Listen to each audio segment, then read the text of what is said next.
5 fakta kontroversi rasis Giselle Aespa, SM Entertainment tarik video hingga permintaan maaf. Dirangkum dari berbagai sumber, berikut ini 5 fakta seputar kontroversi rasisme yang dilakukan Giselle Aespa. Keributan terjadi diawali dengan video di balik layar pembuatan video musik Savage. Video tersebut diunggah oleh SM Entertainment. Dalam video itu ada satu adegan yang memperlihatkan Giselle, Karina, dan Ningning sedang istirahat di sela-sela pemotretan. Mereka kemudian mendengarkan lagu Love Galore milik SZA. Namun momen di mana Giselle melakukan lip sync lagu tersebut dan mengucapkan kata N sambil menodongkan tubuhnya ke arah kamera. Warganet pun menganggap Giselle melakukan tindakan rasis lantaran mengucap kata N walau tanpa suara. Seorang penggemar memperhatikan gerak bibir Giselle yang mengucap kata N. Ia pun membagikan potongan videonya ke Twitter dan menjadi viral. Para MY, fans Aespa pun mengutarakan kekecewaan terhadap idola mereka.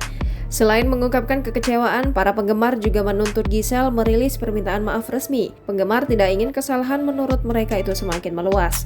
Permasalahan ini pun terdengar hingga ke SM Entertainment, agensi Aespa. Atas kehebohan yang terjadi, pihak SM akhirnya memprivasi video di balik layar pembuatan MV Savage. Kini video tersebut sudah tidak bisa diakses di YouTube. Jangan lupa subscribe, share, komen, dan like ya!